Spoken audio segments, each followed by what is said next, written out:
If Bitcoin is the floppy disk of blockchain, then Ethereum has to be the CD of blockchain. Which is the biggest cryptocurrency that is going around? Is it Bitcoin? No. For me, it is Ethereum. But there are so many things which are making Ethereum really, really slow and taking them away from the mainstream blockchain. Hello, everyone, and welcome. Bitcoin is the leading cryptocurrency in terms of the market capitalization, but in terms of usage, in terms of use cases and applicability, it has to be Ethereum at the number one. Bitcoin is getting its value out of speculation, and it is a tool to make money out of trading and speculative trading, right? But Ethereum has got a wider use case, as in it provides a smart contract to many such applications on the blockchain. There are many decentralized applications called as dApps, which have their base as the blockchain or the system of Ethereum. Hence, Ethereum is one of the biggest cryptocurrencies going around currently. And if you don't have Ethereum in your portfolio, you definitely should have some chunk of it in your portfolio. But there are a few problems to it as well. To begin with, in this video, we'll start with the advantages of Ethereum. And by the end, we'll also have a couple of disadvantages. And they are really, really worrisome if you are an Ethereum fan. To begin with, the first point in favor of Ethereum is that Ethereum is the world computer. It's a world smart computer. Now, what does this mean? Let's take a very lame example. Let's say if you want to buy a piece of land from your friend, right? Then you're supposed to pay some money to him, and he in return will give you the piece of land in return. But there is a third party involved there as well, because you have to get the registry done, the transfer of assets done in some other government office, and that is the third person or the third guy involved over there, where you pay a stamp duty to the government, where you have those stamp papers and you do all those procedures and all of that. But what is the need of that third person to come in the scene when the deal is between just the two of you, right? But there has to be some kind of a contract. Though you are selling it to your friend or getting it from your friend, there has to be some kind of a contract. And this contract can be made on the network of Ethereum. And this contract can be called as a smart contract. So how do you do that? Like in not with Ethereum, the way you do it is different. You go to a registrar office, you sign documents, and the third person actually gives you the authority. He gives you the credibility of that particular sale deed, right? But in the case of a smart contract, the same contract is made, but it is made in terms of a computer language, right? Solidity is one of the main languages of Ethereum on which smart contracts are built. So you have to make that contract, but you have to make it in a programmable, in algorithmic way. That is what you can understand, and that is how you can make smart contracts on the system of Ethereum. So Ethereum is called as the smart computer of the world, and all the things that are going around in the world, especially in the field of such contracts and related stuff, all of that will be stored in one such software or a hardware, you can call it, and that will be the smart computer of Ethereum. So this is the extent to which Ethereum, if used properly, can go, right? So it is a smart computer and everything. There will be no need for any third person to be involved. There is no need for, let's say, a MasterCard or a Visa to come in between when you're paying at a coffee shop. The person is making the coffee, he's giving it to you, you're giving him the remuneration for that, right? You're giving him the money for that. What is the need for a MasterCard, credit card, or a Visa, or all those people sitting there to come in between and authorize that transaction? No need for all of that, right? So it will be a decentralized world that we'll be living in, and Ethereum will be powering that for us. It will be a decentralized with no central authority governing anything, and everything will be on the smart chain, on the smart computer of Ethereum. The second advantage of Ethereum is that it will allow us it will give us tokenization.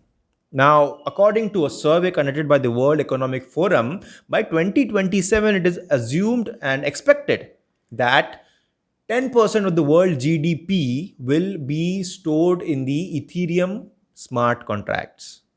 Right. When we say that 10% of the entire world, it is fair enough to assume that 10% of each and every nation's GDP will be there in the smart contracts of Ethereum. This is a big thing, right? So by 2025 or 2027, we are assuming that Ethereum will gain and it will catch hold of a major chunk of the GDP of the world. The third point, which is in favor of Ethereum here, is that it will support uncensored data and uncensored social media apps. Now, today's Facebook, Twitter, Instagram, all of this is centralized, right? Mark Zuckerberg has got the authority to delete any post. The Twitter people have got the authority to delete tweets, right? So this is not a decentralized social media platform that we are using currently, and everything that goes on to these social media apps is censored. And the people who decide what to censor and what not to censor is again their own will and their own rules and regulations. But in the world of decentralized blockchain, these apps will be developed on exchanges and on such networks facilitated by Ethereum. So Ethereum is, as I said, is a smart contract, but it also enables other apps, other decentralized apps, which are also called as dApps, to use this network of Ethereum, use the blockchain of Ethereum, and develop their own technology over it. Like for example, Uniswap is one such decentralized exchange which is developed on Ethereum. So Uniswap is a different cryptocurrency. It's got a different token of UNI, that is Uni, but it is developed on the cryptocurrency or the blockchain of Ethereum. Ether and Ethereum are two different things, guys. So Ether is the cryptocurrency token of Ethereum, and Ethereum is a network. So that is the difference between the two. Let's not get confused over here. So this is the point number 3, that uncensored social media apps will be coming in with the help of Ethereum. The next point, which is in favor of Ethereum, is that Ethereum is shifting from proof of work to proof of stake. Proof of work to proof of stake. Now, what is staking and what is proof of work or proof of stake? We have made a different video, or especially targeting this problem and this issue. You can refer, the link is given in the description, but to cut it short for you in this video, proof of work to proof of stake means you are saving a lot of time and energy in mining of cryptocurrencies. So in proof of work, each and every mining entity works for the same cause, whereas in proof of stake, one entity works for only one cause, hence saving time and saving the energy, that is the power usage for mining of cryptocurrencies. And it is in the benefit of the users because they get a faster network. They don't have to pay a lot of gas fees for executing their transactions and all of that. So overall, the system becomes fast and it becomes more secure. All right. So they are moving from proof of work to proof of stake. Proof of work has been left behind and the transition is under the cards. And when this happens, the problem of security, immutability, the problem of speed, all of this will be solved, because today Ethereum is a bit slow. So there are around, in the worst case scenario, there are around 15 transactions which occur in per second in Ethereum. But if you compare it to Visa or MasterCard, these companies process around 25,000 transactions per second. So if Ethereum is the world computer, or if it wants to become the world computer, it has to process more than 25 or at least 50,000 transactions per second, right?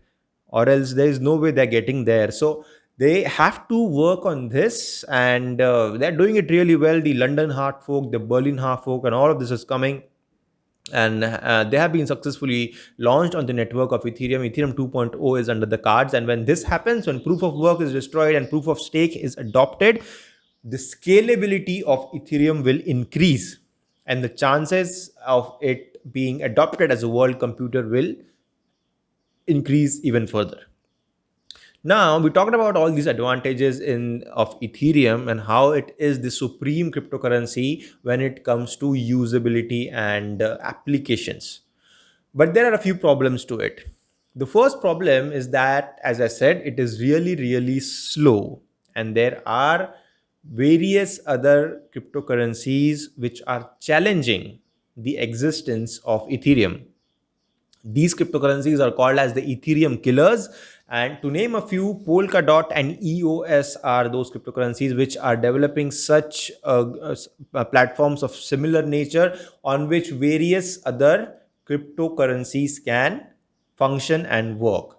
So Polkadot is one such technology on which, if you want to make a decentralized app of your own, you can go on the Polkadot technology and you can use it and make your own decentralized app which is serving some kind of a which is solving some kind of a problem for the users, right? Be it from the NFT space or be it from the decentralized finance space.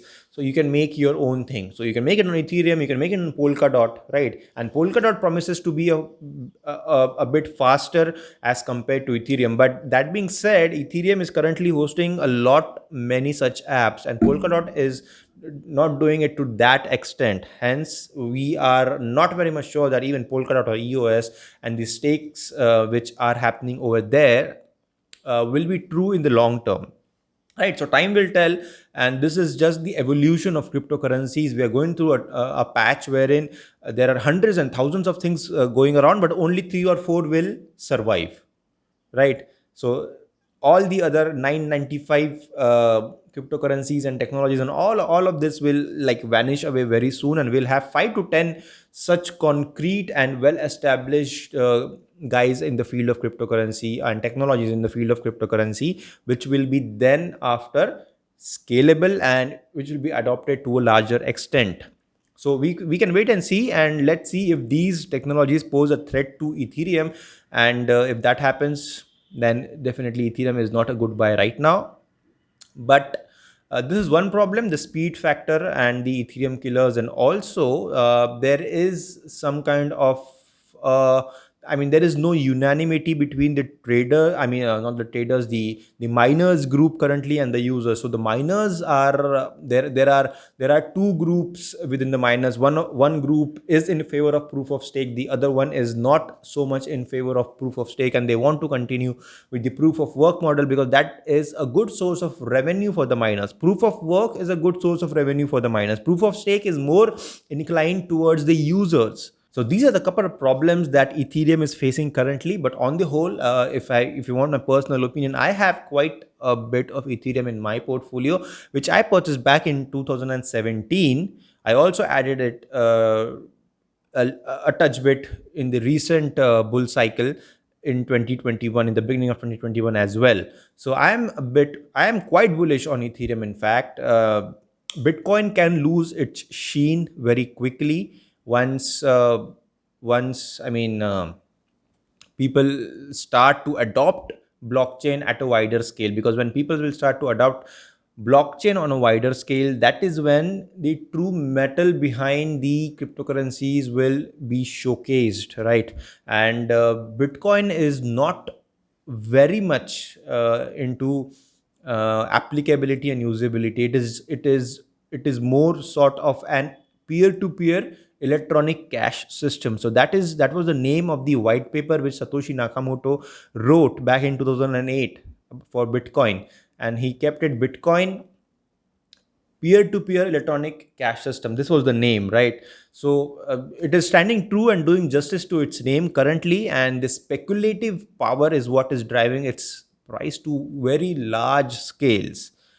And as I said, Ethereum is the leading technology currently on which blockchain is evolving. So with this, if you found value out of this video, make sure that you like, share, subscribe, comment, and show your love in whichever way you feel comfortable with, and be a part of this family and support this channel. Also, we've got a podcast in Hindi which addresses cryptocurrency as well as other personal finance issues, and we make sure that we record it in a very easy to use manner. So check that podcast as well, and our uh, other podcast in English which is doing really well, which is more towards stocks and investments. So check that out too. Thank you for giving your valuable time and watching till the very, very end. And I'll be seeing you again. Thank you.